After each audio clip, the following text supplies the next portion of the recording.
On this episode of the Oklahoma Breakdown with Ikard and Lehman, presented by Riverwind Casino, we've got some OU portal news.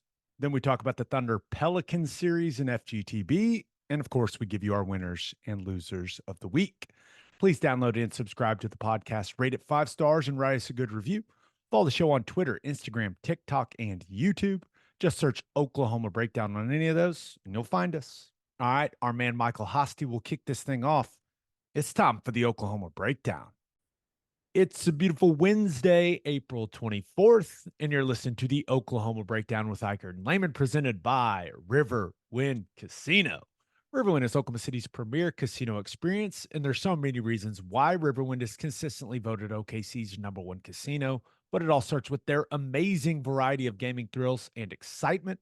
Riverwind's beautiful, award-winning environment plays host to more than 2,800 of the latest electronic games with a huge selection of table games, including blackjack, match, roulette, and Teddy's favorite, craps. No matter what your game, Riverwind has it in spades and hearts. And to learn more about their gaming promotions and entertainment options in the month of April, all you got to do is visit riverwind.com. Riverwind Casino, simply the best. Ted, it's a big day. Multiple reasons. First and foremost, it is my son Eli's first birthday today. Happy birthday, son. Happy Yeah, birthday. the big guy is one. Big day in the Ikard household. A lot of balloons, a lot of presents. Gonna be a fun time. Another reason it's a big day, and this was hard for me to believe. 4 years ago today, we published the first episode of this podcast.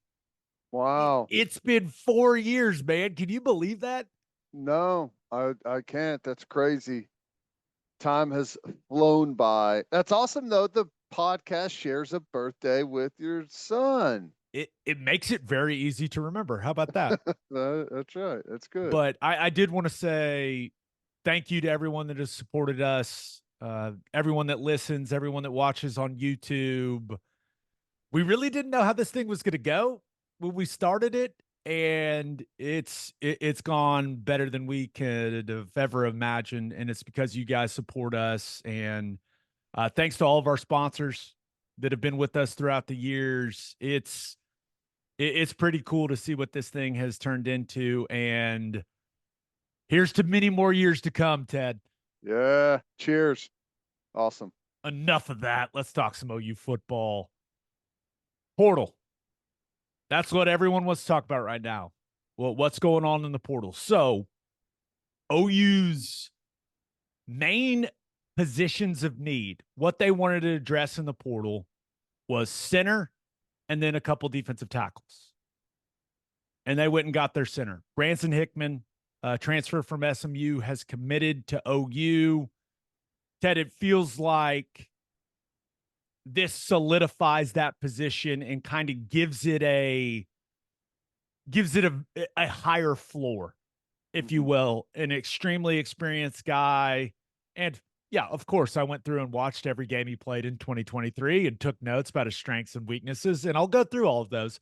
But it's always nice when you get the #1 guy you're targeting at a position in the portal. Yeah. Yeah. I mean, the portal is interesting. You know, you know what your selections, what you need to kind of bolster your roster, but you don't know what all's going to be out there. And to be able to land the top guy or top guys at a specific position can be incredibly difficult, but this seems to have worked out well.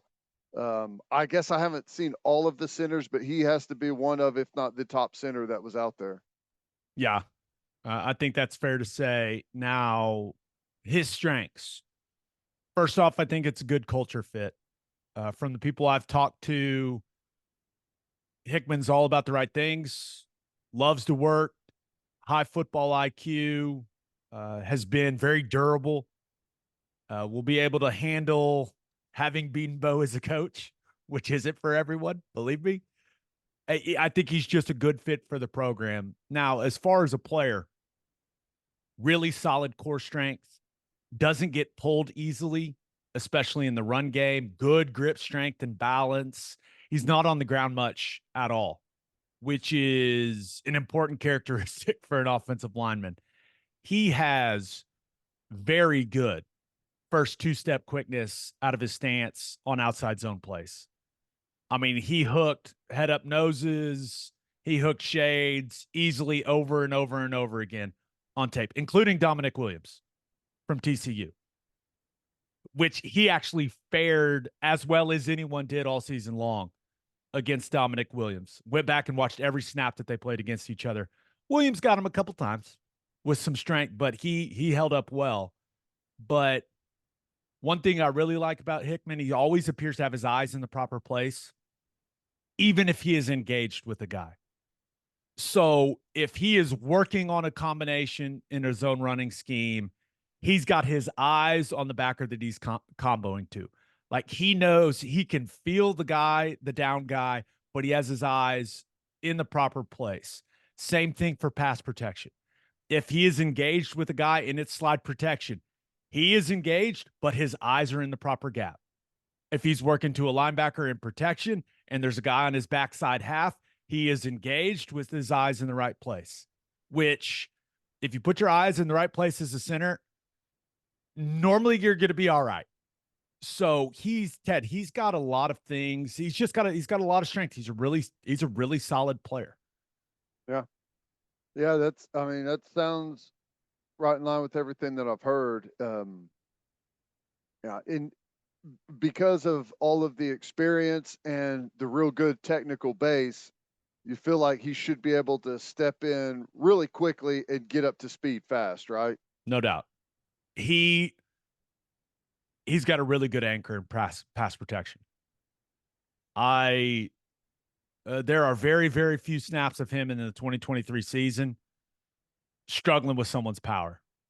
So clearly he's got a strong lower body. He looks like he's got kind of short legs, long torso type of guy for a center, which is not a bad thing.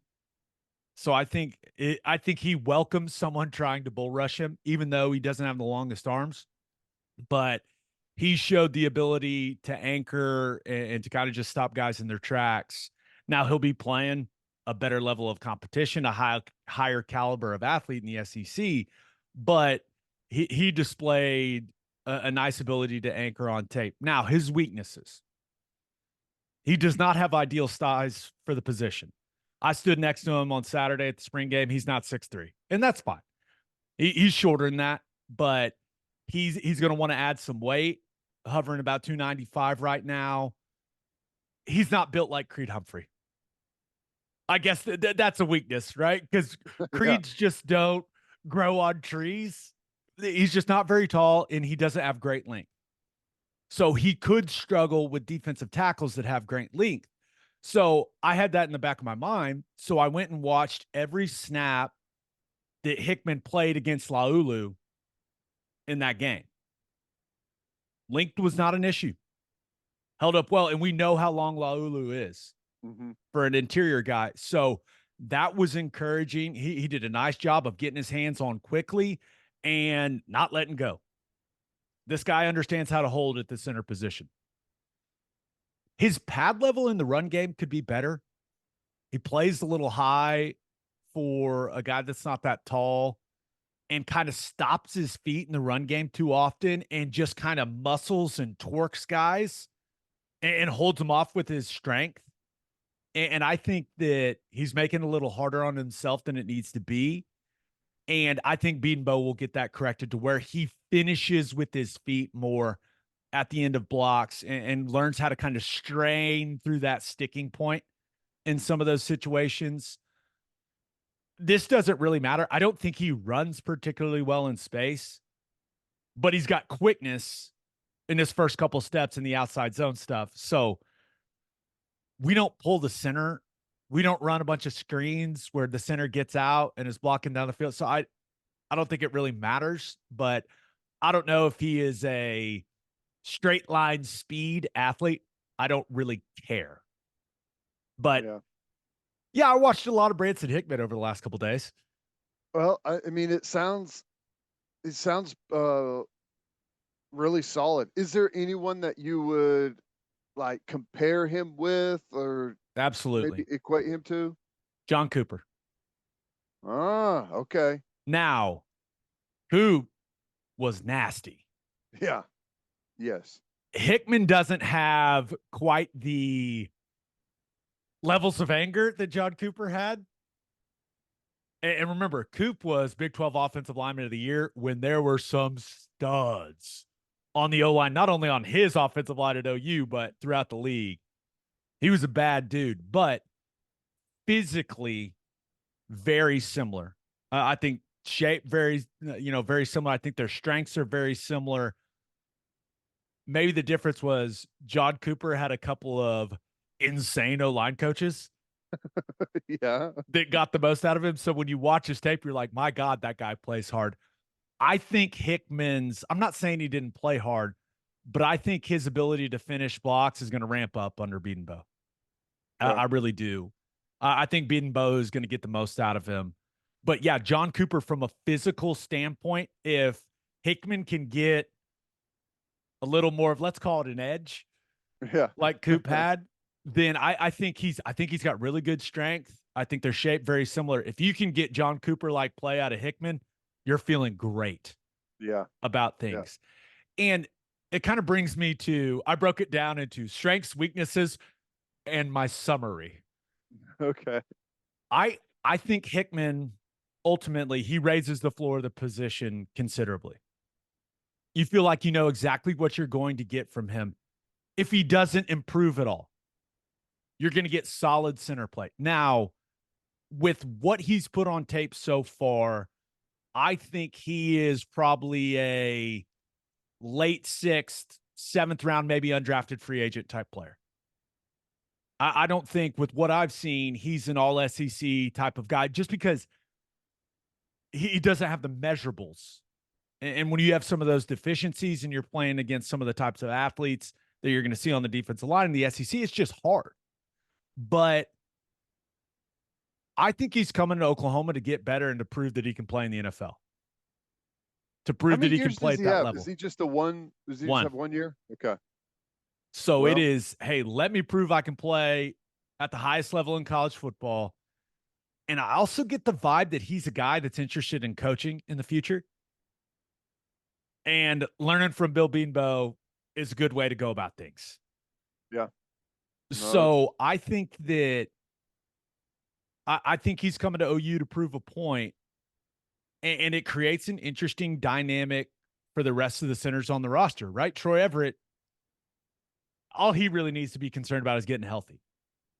And while I'm sure Hickman coming in is disappointing for Troy, because he thought like, hey, this was my chance to be the starter. I got hurt. Now you're bringing this guy in. Probably feels a little unlucky, but it also allows him not to have to rush back from that knee injury. mm-hmm. It allows him to take his time to get 100%. And the injury sucked. He didn't get to prove the fact that he's worthy of being the starter throughout spring. And that's really unfortunate. But the injury happened, and Hickman, the addition of Hickman, allows him to get right and not rush back, which I think is, for the overall depth of the offensive line, I think is a very good thing. So is he? Is there any position flexibility with No. him? Hickman? Yeah. No. He's center. He's a center Okay. only, which is interesting, because I think Josh Bates is a center only. I think Everett's a center only. And Ted, you know how an NFL roster works, and that's how I've started viewing these college football rosters. Now, you got 85 instead of 53, and I know you can have more guys that are going to school for free with NIL and how all that works, but I've never seen an NFL team carry 3 only centers. Yeah. At max, it's 2. Believe me, I was always number 2. I was center only. So it creates an interesting situation on the roster. And for Bates in particular, it's got to be motivation. They brought Hickman in to start over you. Mm-hmm. But I know this about Bill Bedenbaugh. Whoever practices better is going to play. Doesn't matter where you are. He does not care what the collective is paying you. I can't stress how much he does not care. So for Bates, he got a lot better throughout the spring. Played well in the spring game. You can't let this deflate you if you're Josh Bates. You got to embrace the competition, young fella. That's it. That's all it is. You can't be scared of competition. So I'm interested to see what happens. And then the other guy that kind of factors, Garen Hatchett. I wonder if this allows him to focus on getting on the field as guard. Yeah, I'm sure he'll get center reps. I'm sure he'll work on snapping the football. But when you think about how good Wee Woo looked at the right guard position, it's hard for me to imagine that Sexton's going to be the left guard with his measurables. I think this allows Hatchett to try to battle to get on the field for that left guard spot. And we'll see how it goes for him. yeah. Kind of, it will end up maybe balancing things out a little bit for the other spots. Which, it's weird because it's, I don't know if it's normal, but around here it seems to be pretty normal that whoever the best five is going to be out there, and it can be any number of different guys at different, like, guard, tackle. Sexton's at left guard. Oh no, you're going to move back to right tackle. It's interesting, and I think that versatility helps them out a lot.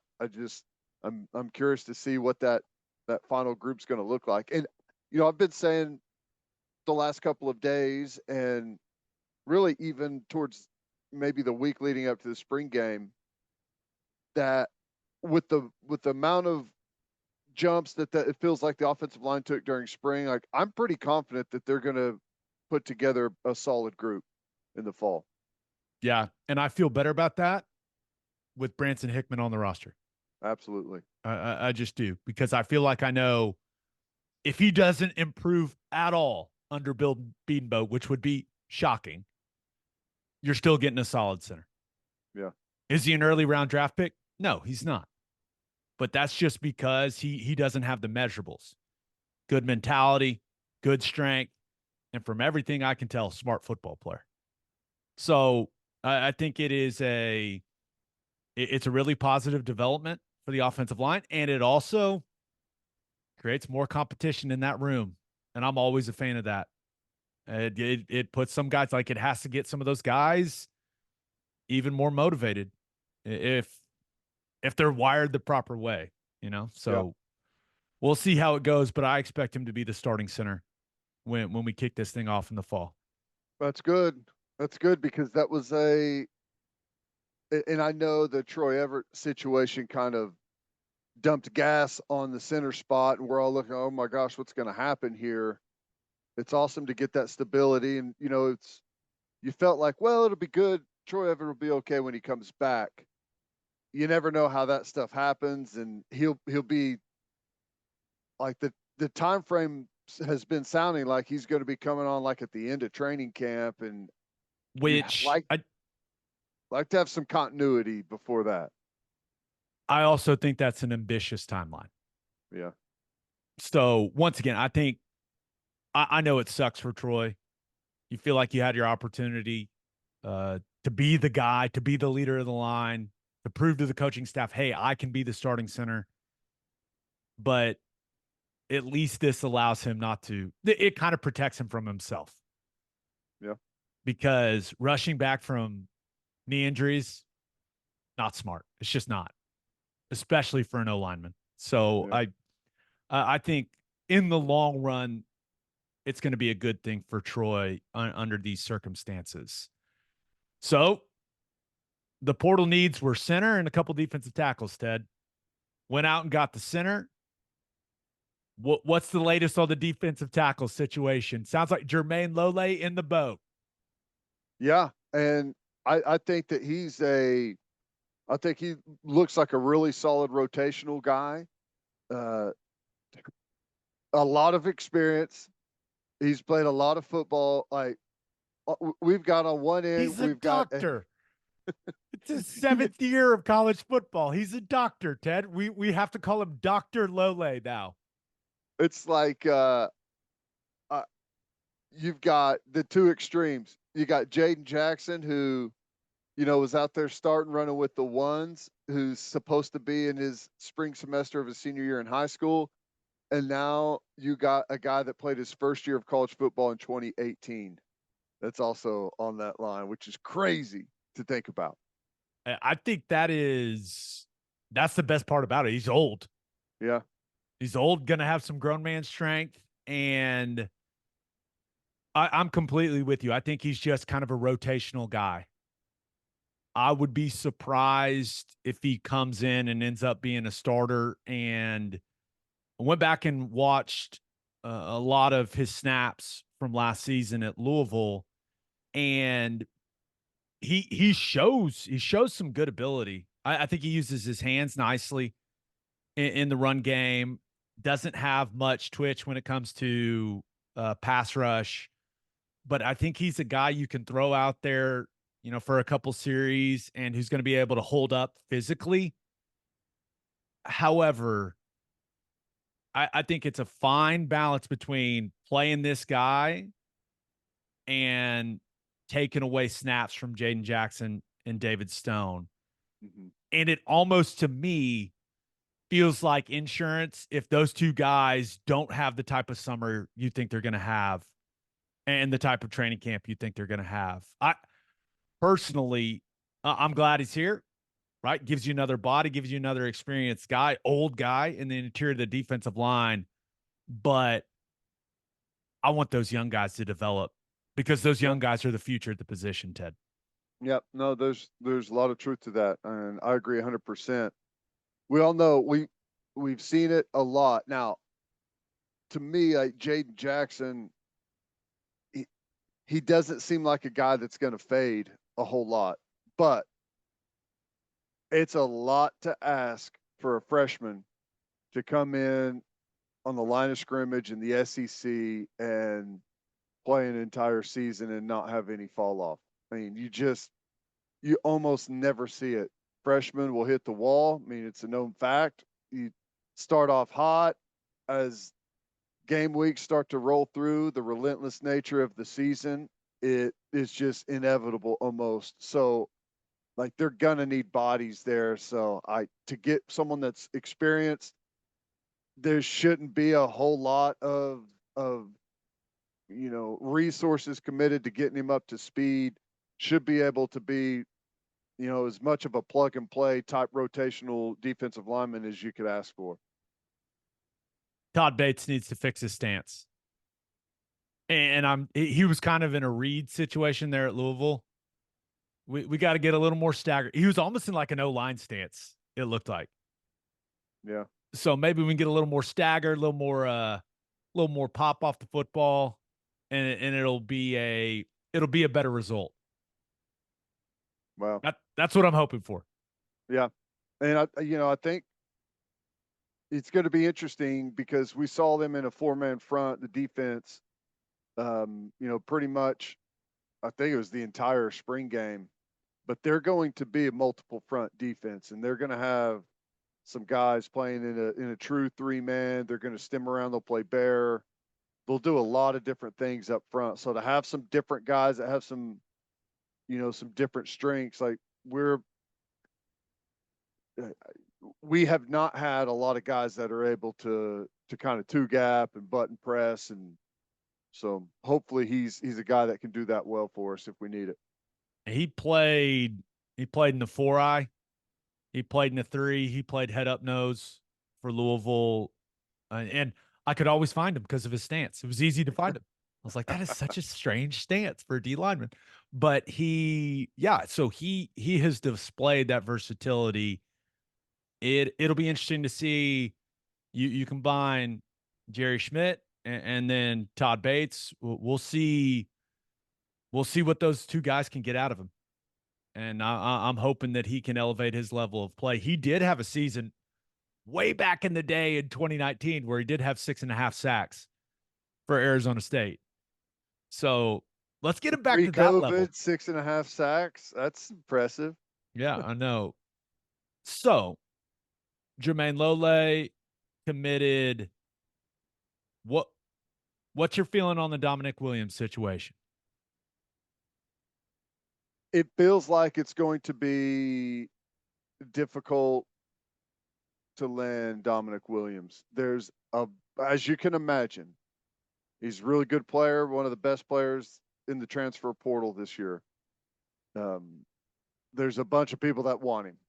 So there's a very, very high NIL price for him. And it's all the big names that are out there that have deep pockets that are swinging for the fences on Williams. I think if everything was equal, I think Oklahoma would probably be the leader, it sounds like. But I don't know that everything's equal money-wise. And I don't know. I'm told that there's a lot of influence, outside influence on him as to where he's going to go. And I don't know the dynamic with any of that. It comes up often in recruiting where it's like, if it was up to the kid, he'd be coming to Oklahoma right away. And you hear that quite often. And that has been echoed a little bit in this situation. I don't know what those dynamics are like, but I know that the NIL offer that they put, I don't know exactly what it is, but I know I do know what it is. And the it is biggest they've substantial. ever had, right? Yeah. It's a big number. Yeah. Real big. So the staff just can't wait around on him. Yeah. And that was kind of the message. Now, if he gets to the end of his process and he calls Brent Venables and Todd Bates and say, hey, I want to come to OU, I think they'll work it out. Yeah. But the staff was very honest with him. Want him. Plans to take 2 defensive tackles out of the portal and want him to be one of them. So I think that from everything I was told, he really enjoyed his visit. His mother really enjoyed his visit, but like you mentioned, there's someone else involved in his decision making, and I'm not going to question that person's motives, but it sounds like that person wants the process to play out entirely, from what I can gather. So that's Texas, Missouri, LSU, possibly Oregon. A long way to go before you'd like to be the last one in that group, or either the first one and get it done or the last one, but we'll see. I can tell you that there was a point over the weekend where the staff was feeling really good about him committing. And then the person that appears to be making the final decision for Damonic Williams is like, no, we gotta let this whole thing play out. So we'll see. I know this. Sure would be nice to have him. Oh, yeah. For a bunch of reasons. We can sit here and list them. I think everybody knows.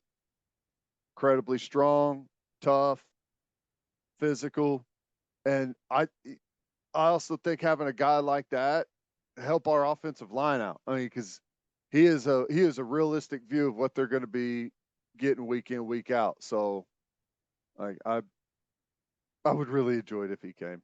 Me Game too. changer. So we'll see how the process plays out with him, but OU, they took a big swing. So I mean, if the guy wants to go to all the other places and see what those offers look like, then that's just kind of is what it is. But another name to keep an eye on is Michigan State transfer defensive tackle Simeon Barrow, supposed to be in Norman this weekend. He took a visit to LSU, and as far as I've seen it, didn't commit there. And it's almost shocking when they go somewhere first and don't commit. So it makes you feel like you've got a chance. So we'll see if anything comes of that, Ted. But the only other portal news is Justin Harrington has entered the transfer portal. Well, could have been, man, if he stayed healthy. Yeah. It kind of bummed me out seeing this. I completely understand just with the situation that the Sooners have in the secondary, especially some of these young guys that they're so excited about. But I don't know, man. I just really hope he finds somewhere and gets to and gets on the field and stays healthy. Just because I really enjoy that guy. Yeah, I do too. He's a rare athlete with the size, the measurables that he has. Just you don't see guys like that very often, and I hate that the injuries, the knee stuff has had such a negative impact on his career. I think he's going to find a place. I I know he'll find a place because there's not 6'3", 220-pound guys that run like he does. He can play all of the linebacker spots, inside, outside. He can play nickel. He can play safety. Hell, he played corner whenever he first got to Oklahoma. He can do everything because of his physical traits. So I'm not worried about him finding a place to play. I know he's going to find somewhere really good, probably somewhere, I hope, fairly close, and be able to watch him. I'm with you. All right, let's get to caller shot. We asked you guys the most important thing that happened for OU football this week. This first one's interesting. There's got to be a story here. Gavin LaValle says, I think supplying Teddy's golf group with some high noons has to be high on the list of importance. Yeah, that happened on Friday. That happened. Someone stopped in and dropped us off a couple of beverages. That was good. How'd it go? How'd the round go? Oh, so that was at the alumni golf thing. Yeah. Well, I saw Dusty's tweet. He said you guys couldn't make a putt. We couldn't make a putt, but we had a blast. We teed off at 9:30, and we did not get off the course until almost 4:00. That's a lot.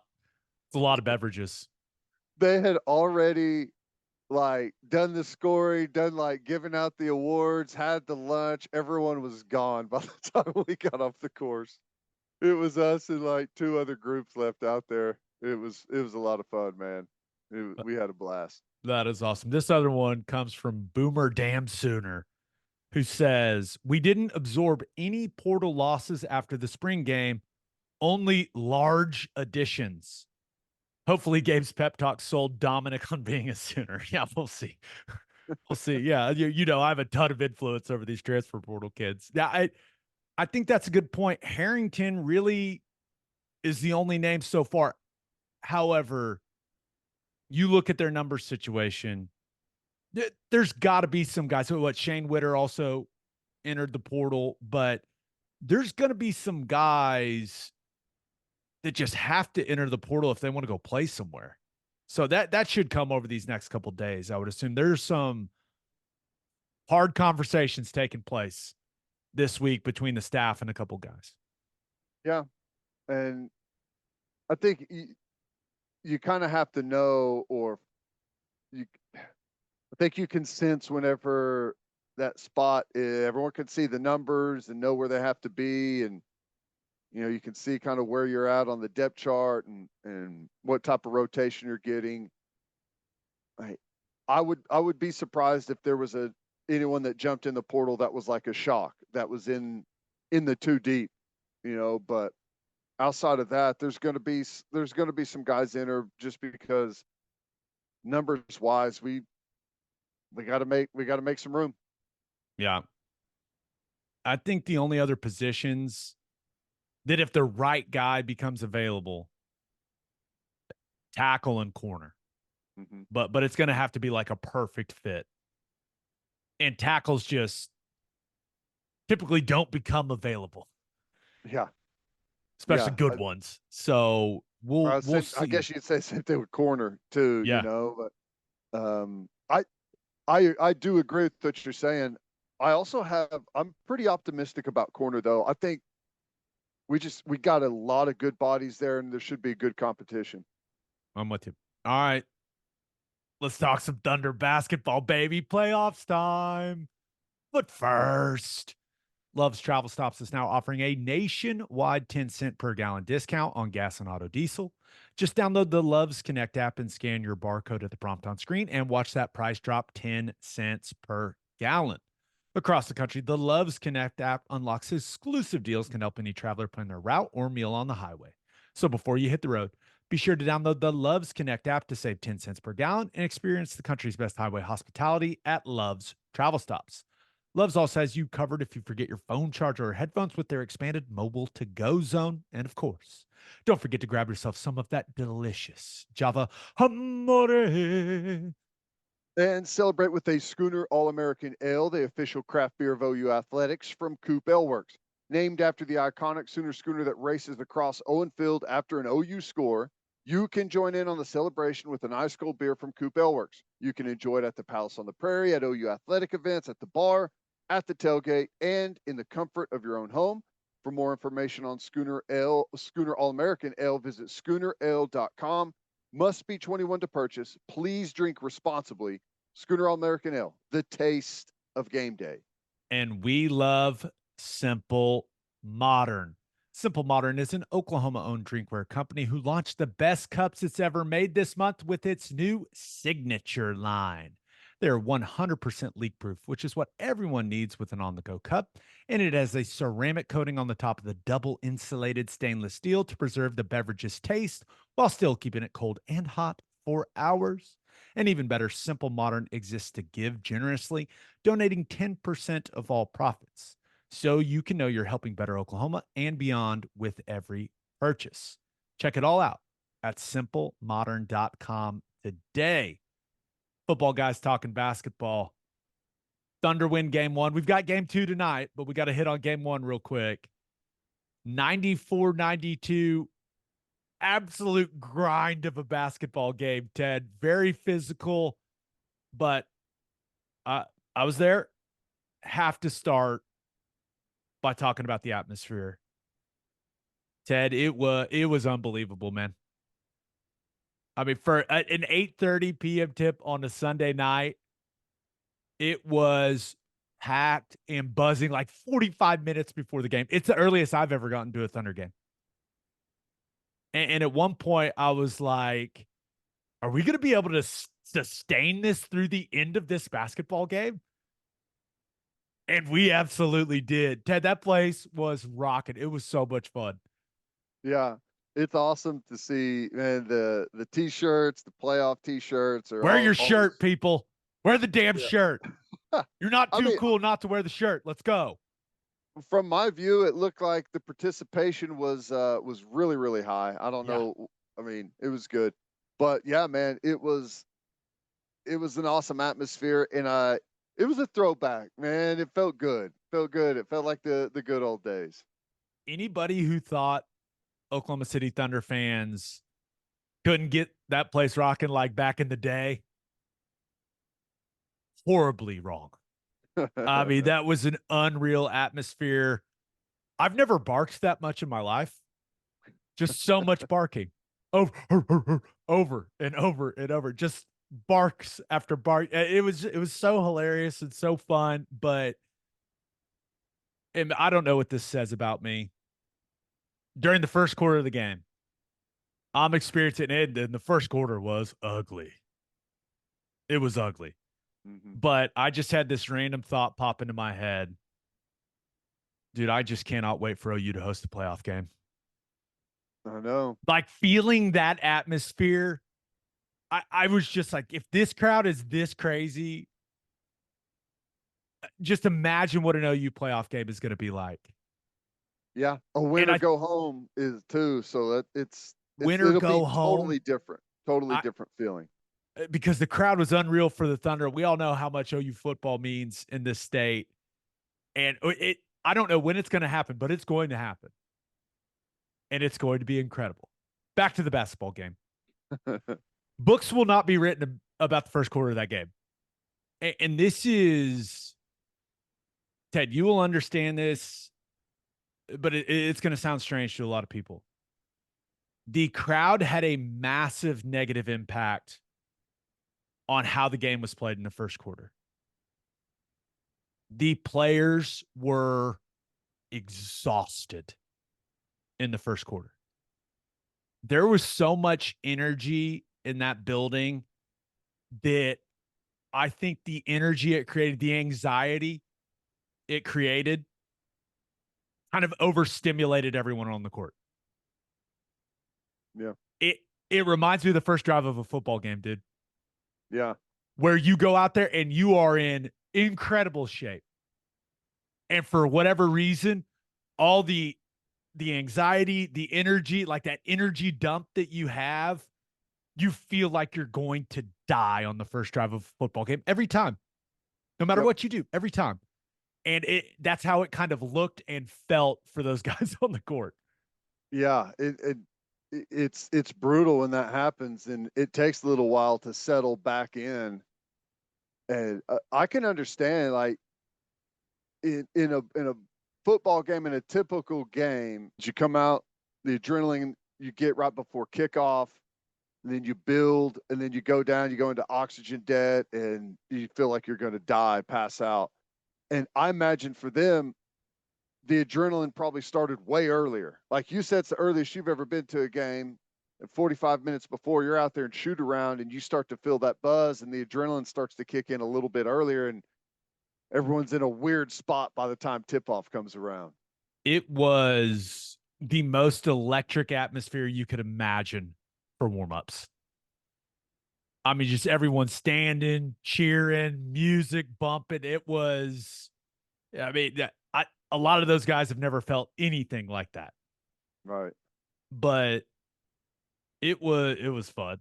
It was really fun. And I feel like the guys, the Thunder players, they know what to expect now. They know what to expect. So I expect the start of game 2 to be a little crisper. But some thoughts on the game. Pelicans have two guys that give Shai Gilgeous-Alexander a lot of trouble, especially Herb Jones. But Herb Jones and Trey Murphy, their length, I mean, it makes things tough on Shai. But when we needed Shai to be at his best in the last minutes of the game, he was at his best. Pull-up jumper to tie it with just over a minute and a half left. And then, of course, fights through the contact to make the game winner. And that's just when you have those types of moments. It was really the first time we've seen him in that type of moment. And to see him respond the way that he did, I couldn't be happier that your MVP candidate, when you needed him to be great, he was great in the final moments of the game. It's fantastic. Excellent. Yeah.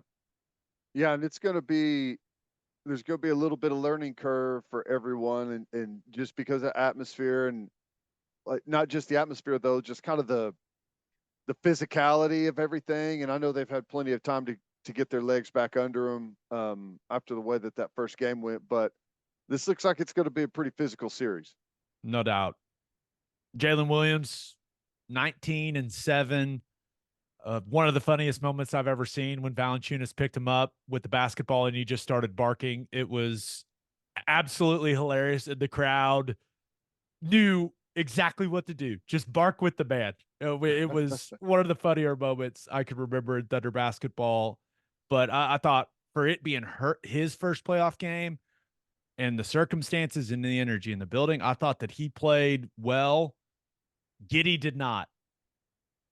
I felt like the atmosphere really affected Giddey. He played frantic, almost just needs to relax because they pretty much got nothing from him in game 1. And my hope is that he'll settle in. And then Chet Holmgren continues to do a great job protecting the rim. Yeah, Valanciunas is a tough matchup for him at times, but there was a moment. It was so odd. There's 14 seconds to go in the game, Ted. He goes to the free throw line for 2. And the first free throw, I have never heard it that quiet in the building. As he's about to release it, it's like everyone stopped breathing together. Just like, and it was almost too quiet. He ends up missing it. So it was funny. The next free throw, we all were looking around like, should we make some noise? Like, should we at least be breathing or talking? And he ended up making the second one. But I thought that he really battled. And for his first playoff game, a really solid performance. I think he's only going to get better throughout the series. Yeah, I totally agree. And you mentioned the matchup, not an easy matchup, but I was pleased with it. I thought Dort played really well defensively, man. Which is not saying anything, but he was great. Welcome to the torture chamber, Brandon Yeah. Ingram. Whoo. He was a non-factor. The new rules where you can be more physical with guys. I mean, it plays perfectly to Dort. Dude is strong, and he was pushing Ingram around. It was awesome. And of course, I'm sitting there, go get him, Dort. My gosh, you would have been such a good edge player. I know. It's crazy. I mean, he's just like such a different body type. Like he's got a beanpole that he's out there pushing around. It's just, and that wears on you for like 2 days whenever you're leading into the game. Like that it's just going to be miserable. It's great. Thunder didn't play particularly well. Walk away with the win in game 1. Pelicans didn't shoot it well either. But hey, you'll take it. And one thing, Daigneault played a lot of guys, and the Pelicans appear to only have 8 that they want to play. So we'll see if playing more guys ends up being what Daigneault sticks with. It's what he did all season. But we'll see. Game 2 tonight, 8:30 p.m. Tip. We've got the lozenges ready to go. Been doing some vocal exercises. Ready to bring the juice again today. Again, Ted. And the only problem is I invited you to the game and you said no. Dude, old man. It's a late game, Gabe, and I live forever away. Come on, throw me a little bit of slack. I won't lie. I judged you very strongly when you sent I that no know. text. I was like, you are so old. I don't care what time you have to wake up on Thursday, I Lehman. know it. It's just brutal. I'm pathetic. What's the latest on is I didn't hear it during the first game. What are they thinking on Zion? I'm not going to believe he's back out there until I see him out there. Yeah. Just with his injury history, all of a sudden he's going to start bouncing back quickly from a hammy. Yeah, and his reaction, like he felt something significant, like with how mad he was. I would think, but yeah. One OU basketball note. It's been very quiet, too quiet on the OU portal situation. Finally got an addition. Dayton transfer Kobe Elvis, 6'2", 180-pound guard. He averaged 9 points, 3.5 assists, 2 rebounds. Shot 37% from 3 last season. Not bad. But most importantly, Ted, the guy's name is Kobe Elvis. I mean, I can only imagine the list of puns that our guy Toby Rowland is going to have ready for this guy. I know he's in the lab right now coming up with great stuff, and he'll unveil it at the perfect time. That's funny though. That's good. I mean, I'm glad we're starting to piece something together here. Hopefully there's some more dominoes that fall. Still have 4 more spots to fill. I would say it's not ideal that things haven't moved quicker for Porter Moser when it comes to filling out the roster. But if you're going to bring in a small guard, at least bring in one with an awesome name. That's kind of where I'm at with it. There you go. Let's finish up with our winners and losers of the week. But first, all you grill masters, listen up. Didier Ranch delivers premium quality beef that is 100% raised in Oklahoma right to your front door. Go to DidierRanch.com, DIDIER ranch.com to order one of their premium quality beef boxes and use promo code Oklahoma15 for 15% off your order. Filet, ribeye, New York strip, sirloin, steak burgers, they've got it all, and they ship anywhere in the continental U.S., and Oklahomans can get deliveries in just 1 to 2 days. The only thing better than having a lot of premium beef on the O&D line is having premium beef delivered right to your front door. Didier Ranch, tradition tastes better. And head to the garage for hand smashed patties, butter toasted buns, and ice cold beer. It's the perfect spot to watch any big game, and with all garage locations being open at 10 p.m. or later every night, it's the go-to late night spot. Tonight, people, if you're not going to the game, go watch Thunder Pelicans at the garage. Come on. Makes all the sense in the world. Visit eatatthegarage.com to find a location near you and order online from the garage in your neighborhood. As always, Ted, kicks off. Who do you have as your winner of the week? I guess I'm a little early on this, but pretty much every mock draft you look at has the same thing. Kyler Murray, Marvin Harrison Jr. and absolute freak show of a wide receiver. Think that would be so awesome for Kyler to get a player like that. Have him as the number 4 overall pick, wide receiver. Be shocked if that's not how it goes. It feels like that's what everyone's predicting. There's usually a good reason for that. Kyler needs a little bit of help out there, and a go-to wide receiver like that could do everything. He's a possession guy, runs great routes on the outside, deep threat, great after the catch, could do absolutely everything. So that would be a home run for Kyler. Do you think there is any chance they consider taking Malik Neighbors instead of Marvin Harrison Jr.? Maybe. Because the one, and I don't even know if it's a knock, I don't think Marvin Harrison Jr. has like elite speed. We know Malik Neighbors does. Yeah. Well, so and remember, Harrison Jr. didn't run a pro day, didn't run on the combine, and he didn't have to. Right. But I wonder if there's a discussion taking place. It's a good discussion to have. And if they take Neighbors instead of Harrison, then Kyler Murray's in the exact same spot. Like, I don't know who I would select between those two guys. It'd be hard. I have to go put a lot of work into it, as I know the NFL is. I think they're both fantastic. So maybe they will. If they do, I feel just as good about it. I feel like both of those guys are kind of a can't miss. Either way, Kyler Murray is getting a number 1 wide receiver. Yeah.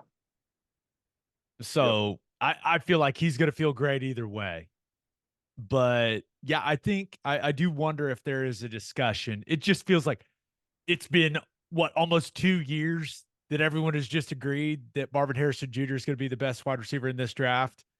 Yeah. And then you combine the season that Neighbors had with his testing numbers, and everyone's like, wait, hold on a second. Is this guy Tyreek Hill 2.0? Like, yeah, Tyreek Hill's pretty good. Yeah, he's incredible. And you know, honestly, you almost feel like it's a guy like Neighbors would be a guy that almost fits Kyler's style better anyways, you know, but I don't know. I think both of them be great. Kyler is going to be a happy man regardless, I believe. I'm with you. All right, who do you have as your loser of the week? I'm sticking with the draft, and I'm going with anyone that doesn't play quarterback, wide receiver, or tackle.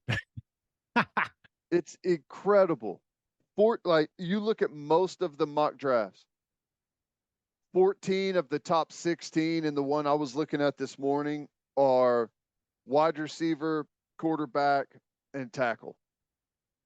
Just a couple of edge guys, Dallas Turner and the kid from UCLA, were the only 2 other guys that were in the top 16 picks, and both of them edge guys. And really, overall, I mean, it's mainly wide receiver, quarterback, and tackle. There's, in the first round mock I was looking at, there was 19 wide receiver, quarterbacks, and tackles in the first round, which is crazy. And if you just want to extend it out, like edge and corner, you've pretty much locked up everything. There's a couple of D tackles. There's, I think, a couple of interior offensive linemen, but that's it. The first running back that I saw on one of the 7-round mocks was the Texas kid, Brooks, with the last pick of the 2nd round. And he would be the first running back off the board. Wow. Do you feel personally attacked that linebackers don't get drafted high anymore? No. Okay. No, I mean, I understand it. It's turned into a passing league, and guys that catch the ball, throw the ball, protect the guy throwing the ball. I mean, it's the same thing on defense. The corner, the guys going up against the quarterbacks, the wide receivers, and the offensive tackles. I mean, that's where the battle is right now in the NFL. What What do you think New England's going to do at 3? Because it seems it's obvious Caleb Williams is going number 1 to Chicago. Mhm. It seems like everything is pointing to Washington taking Jaden Daniels at 2. New England's got kind of an interesting situation at 3. Is it Drake May? Is it There's a lot of JJ McCarthy buzz building. Like I think that's the most interesting pick in the draft. I do too. It's your squad, man. I I would be the crazy thing about McCarthy is I still don't know if he's any good. Like I just don't know a whole lot about him. I mean, all things equal, in my opinion, I think Drake May has a much higher ceiling, but I think he also maybe has a little bit more of like he's a little bit more of a wild card pick too. But I I'd probably go with Drake May, but I don't know what they're going to do. I mean, the latest seems to be McCarthy, which I mean it almost feels like the same pick they made last time they picked quarterback, right? That they that with Mac Jones it just didn't go well. I think McCarthy is definitely a better athlete than Mac Jones. I think he had more, even though they didn't ask him to do a ton in a lot of the games.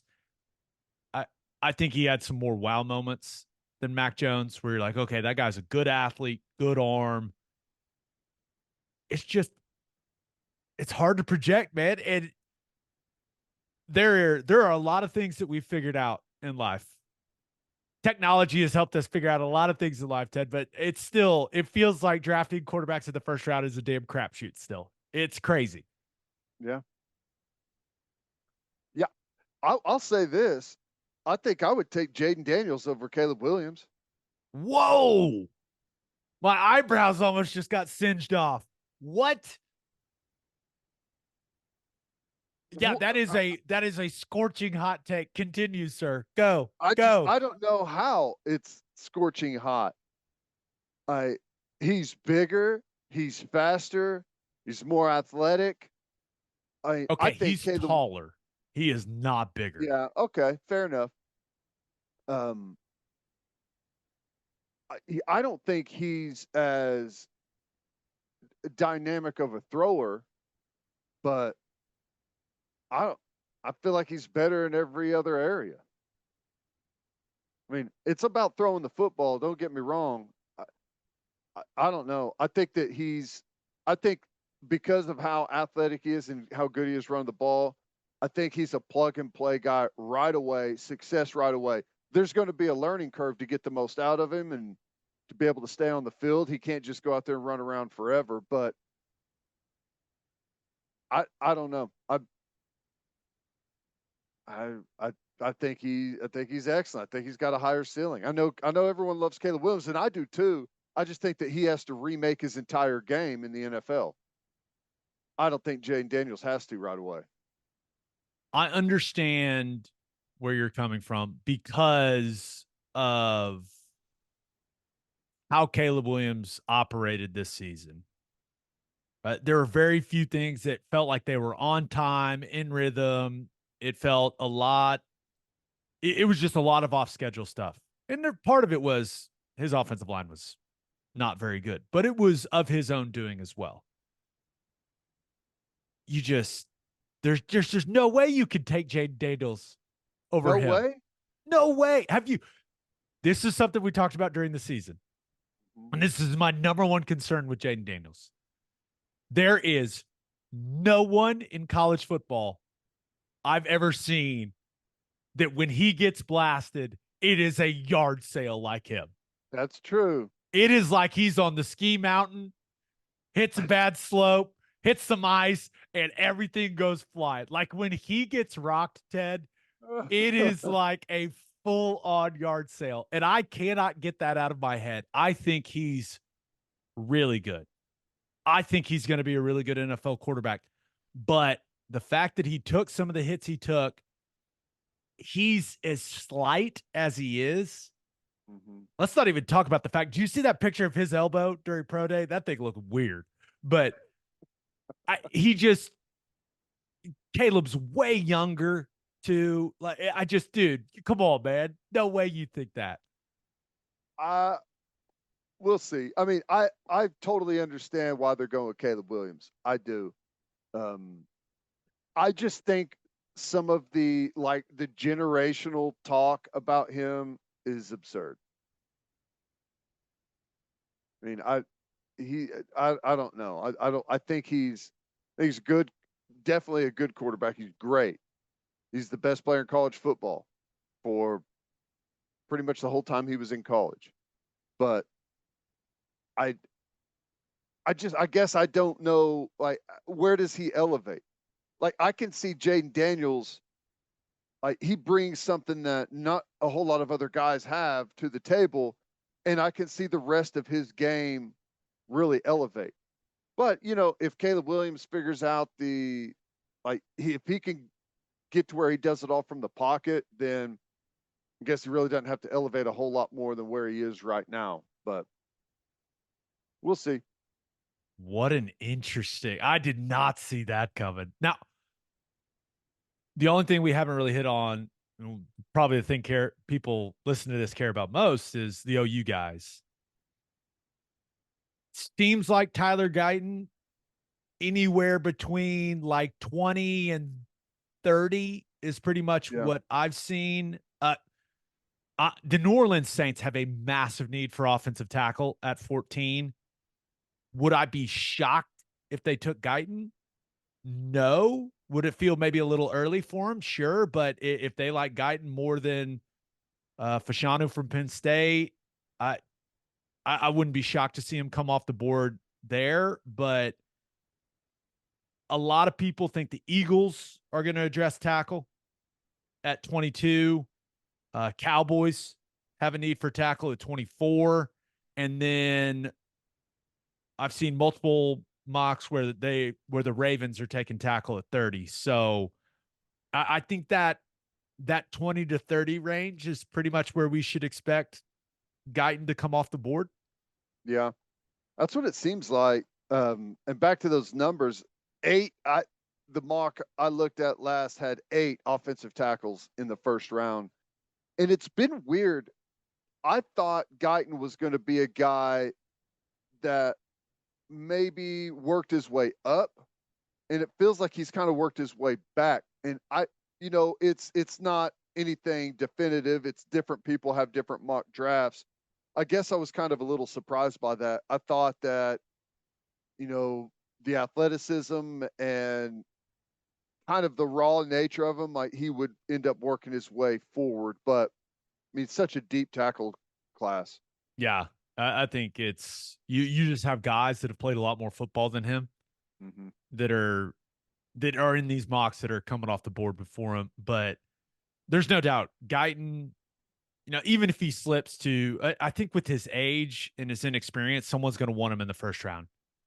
If he's still there at 30, 31, 32, I think someone will trade up and get him just so they can have that extra year on his contract. But I don't know when the next OU guy's going to go.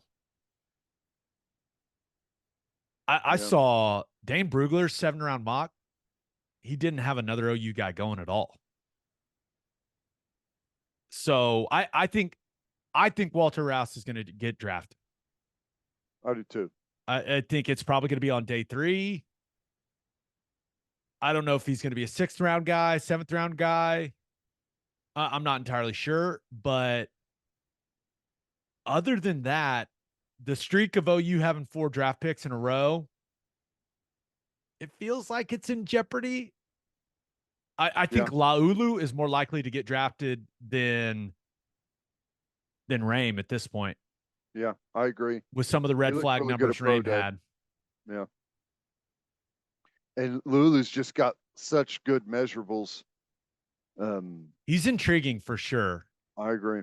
Yeah. Yeah. I don't know. It's interesting to see what happens with Drake Stoops. There's so few underclassmen in this draft class. I think there's only it's like 50 something, I think. And like 2 or 3 years ago, there was like 150. Some of the guys that have stayed in is really taken the depth out of the class. So I think it helps some of those later round guys, but we'll see. I think Drake's got a chance. If he goes, it's going to be really late, but if not, I got no worries that he's going to get an opportunity as an undrafted free agent for sure. Yeah. So we'll see. NFL draft's always fun, man. It is. It's like my least favorite thing ever to watch. That's a personal thing. That's from the going undrafted experience. It's fine, but I still watch it and put myself through the pain. It's gonna be fun. It's perfect background TV. Oh yeah, great point. I can't sit there and watch it. I can have it on and check in on it every 5 or 10 minutes. I'll be dialed into the first round because I'm really interested to see where Guyton goes. Yeah, I'm excited for him. Yep. All right, let's finish up with my winner and loser. But first, attention business owners, you need Insurica in your life. Insurica is one of the country's largest insurance brokers with 30 offices throughout Oklahoma, Texas, and the Southwest. Insurica is able to customize programs by accessing the latest information from many insurance carriers. They compare and contrast coverage offerings and pricing in order to design a cost-effective, comprehensive program to meet your business's specific needs. If your business partners with Insurica, you'll save huge amounts of money and take back control of your total cost of risk. If your business wants to be best in class, connect with Insurica at Insurica.com. That's INSURICA.com. And head to opolisclothing.com for our podcast merchandise and the best OU gear out there. That's OPOLIS clothing.com. Use promo code TED, TED, for 10% off. That's opolisclothing.com. Use promo code TED for 10% off. Buttery soft and 10% off. Also, promo code works on OKC gear, online and in store. Nice. So if you need something to wear to one of the playoff games, pop into Opolis, promo code TED, snag some stuff. Saw a lot of Opolis gear at game one, Ted. So I expect it to keep ramping up. Come on, people. Use promo code when you do it, though. Very nice. For my winner of the week, thought about going with the New York Knicks. What an improbable win in their game two against the 76ers. Down 5 points with 47 seconds to go. It felt like the 76ers were going to win. It felt like they were going to win so much that their broadcast was talking about how much fun the postgame show was going to be. And they were saying, we've accomplished the split. We've done what we needed to do, but then everything went wrong for the 76ers. Brunson got one of the luckiest bounces I've ever seen on a three to cut it to a 2-point game, and then all hell broke loose on the inbounds. I don't know what Maxey was doing, and the last 2-minute report said he got fouled twice. I don't know, man. He kind of just fell down. DiVincenzo misses the first one. Somehow ball gets back to him, nails the second one. It got the double bang treatment from Mike Bree. Ted, it was just absolute chaos at the end of that basketball game. And then Embiid still had a chance to hit the three at the buzzer to tie it, but back iron. That was an insane finish and extremely deflating for the 76ers. All you had to do is see how Embiid's demeanor after the game. He was just head down, answering questions. It was, that had to be really, really rough for 76ers fans. Oh, my goodness. I can imagine. But, they typically handle stuff like that really well in Philadelphia, don't they? Yeah, of course. They don't overreact to anything. It's fine. As far as the Knicks, you're up 2-0, and Brunson has not been I mean, he has not been good. Yeah. He has not been the player that he was the vast majority of the regular season. So Knicks and that fan base, they got to be feeling good about things. You haven't gotten your best player's best in the first 2 games, and you're up 2-0. Yeah. Well, let's see how it goes for him. It's crazy. I think it's my comment about how horrible the Knicks have always been. Hopefully that'll come back and they'll just continue to cruise. Despite what I said, be perfect. I'm scared. I have a general nervousness watching Joel Embiid right now. I just don't want something bad to happen. I know. And it's like once a game, it's like, oh my gosh, he blew out his knee, like everything's gone, and I don't like watching it. It makes me nervous. It's similar to watching a giraffe where it feels like any moment the giraffe's legs are going to snap, because of how long they are. A giant, muscled up giraffe. People go flailing into his legs and stuff. He needs to get lighter. He's carrying too much weight. Think so? Yeah, especially now with his history of knee injuries, he's gotta thin out. I think that would be extremely advantageous for him. But we'll see. He's still a hell of a player. It just makes me nervous watching him. My winner of the week, however, the Dallas Mavericks. Huge game 2 win for him against the Clippers on Tuesday night. 96-93. Not sure this one's overly complicated. Clippers were 8 of 30 from 3. Mavs were 14 of 33. But Luka and Kyrie, they do what they did. They did what they do. Just such talented offensive players. Luka had 32, a couple of just dagger step backs. Kyrie had 23, but the key guy for them was PJ Washington. 18 points, 3 of 4 from 3.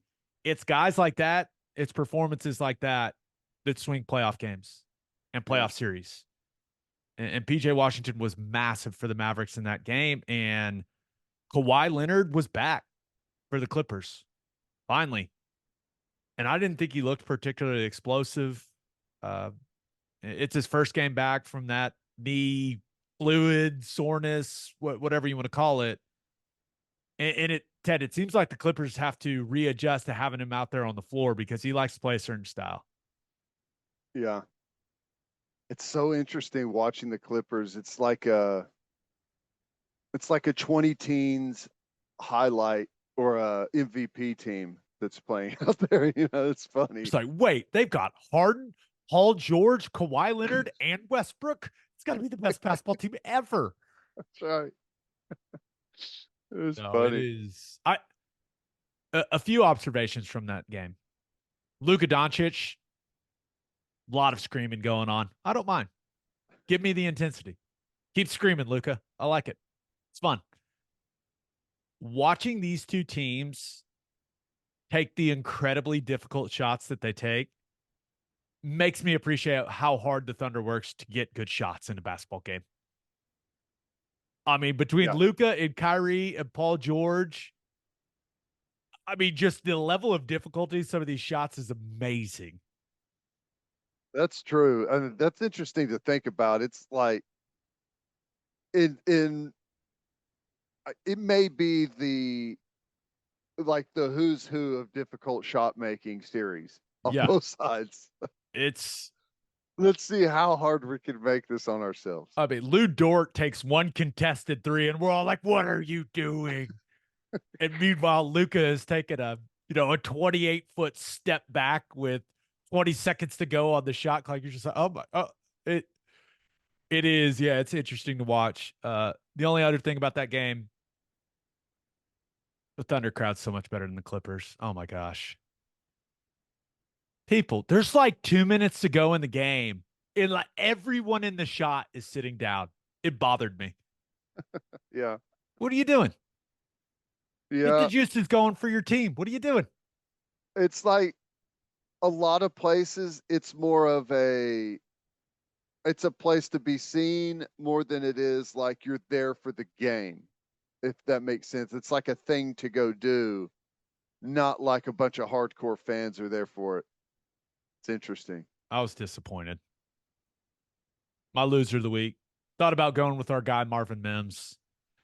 Nothing happened to him. He's fine. But did you see those Denver Bronco jerseys they made him model? I did not. Oh. Now, they're bringing the Orange Crush throwbacks back, which top tier jersey.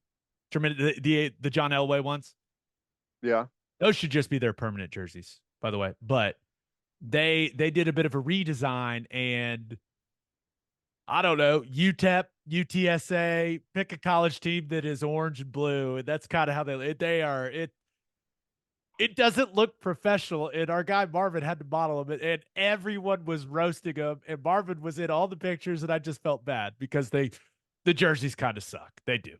You think there's one of those, like, it's like, hey, we're going to release our new jersey. We want you to be the model. It's like, hell yeah, it's going to be awesome. And then you see it and you're like,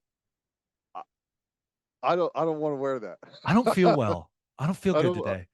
Oh, you're going to have someone else do it. Oh Yeah, man, feel bad for him. Yeah, between that and the Zach Wilson signing, the old Broncos or the Zach Wilson trade, they had themselves a week online. Mm-hmm. Mm-hmm. Whoever manages that Twitter account, whew, those mentions were interesting. My loser of the week, the Los Angeles Lakers. You hate to see it. Ted, you just think about game 2 between the Lakers and Nuggets. D'Angelo Russell went 7 of 11 from 3. LeBron had 26, 8, and 12. Anthony Davis had 32 and 11. Denver shot 8 of 34 from 3. Jamal Murray missed 16 of his first 19 shots. And the Lakers still lost to the Nuggets. Yeah. I mean, you talk about deflating losses, man. They blew a 20-point lead. It's crazy. And it is now 10 losses in a row for the Lakers to the Nuggets, and that includes 6 playoff games. They've lost 6 in a row in the playoffs to them. And I don't know if this is an encouraging or even a more frustrating stat. They've lost those 6 games by an average of 6 points. They just can't get over the hump against Jokic and the Nuggets. That they just can't finish the job, man. They can't. And Jokic's brother's up in the stands punching people. That guy is a monster. He's a monster, but shout out to the guy that just ate that right. I know, because his fist is as big as his entire head. And he ate it and kept talking. I was like, damn, okay, sir. Whew. That's how you take a punch, man. That was impressive. No kidding. Also, you can't be punching people in the stands, man. What's he doing? He does not appear to care. That is one way to put it. He does not appear to care. You are correct, sir.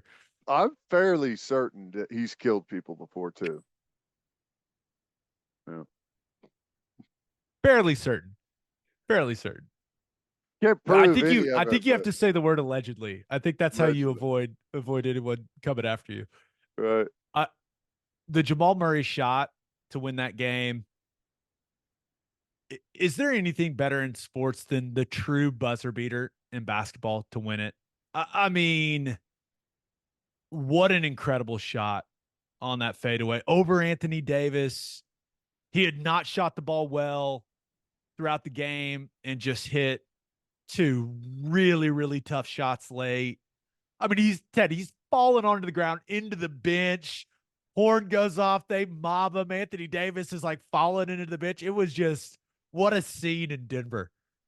Yeah, that's crazy. And I don't know. Do you think the Lakers are going to be able to get one, or is it going to be the same? I mean, they jumped out to a huge lead and couldn't get it done, which sometimes it feels like the lead in the NBA, a big early lead is not something that you want. The NBA is crazy. Yeah. A 20-point lead never feels safe. It's insane. Yeah.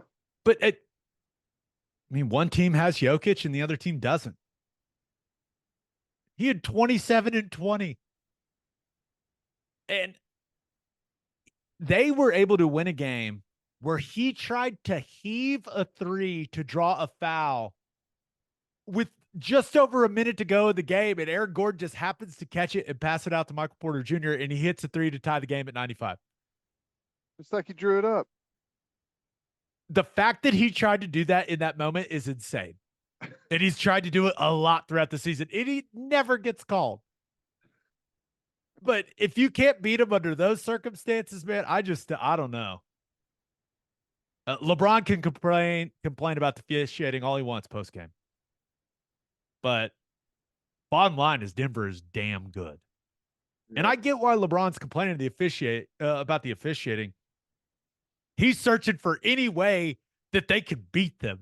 And he's like, maybe if I complain about this publicly, we will get a better whistle, and that will actually help us beat them one time. I totally understand it, but I don't know.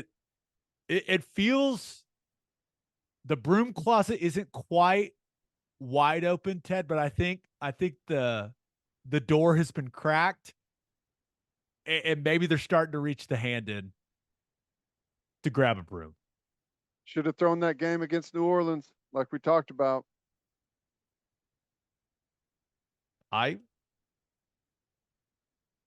honestly not. It's not the worst thing you've ever said. You said it at the time, and I don't think you could run the risk of it. But after seeing what happened to Golden State, yeah, they're probably going, dang it. Yeah. But hey, NBA playoffs, man, I love it. I love the NBA playoffs. So much fun. Birthday shout outs. Happy 5th birthday to Cannon Bird Austin. Happy 12th birthday to Gracie Southwick. Happy 23rd birthday to Ryan Debish.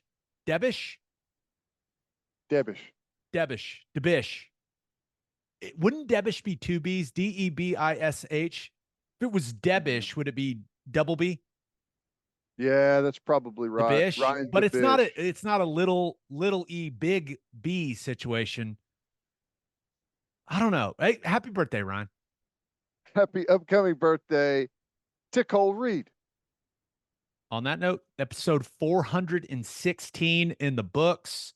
We'll have a new podcast that'll drop on Sunday. Just a reminder, please subscribe to the podcast wherever you listen to podcasts, and please subscribe to our YouTube channel. Hope you all have a great rest of your week. Have an awesome weekend. Until next time, we appreciate you all for listening. Do what you always do, Oklahoma. Take care of each other.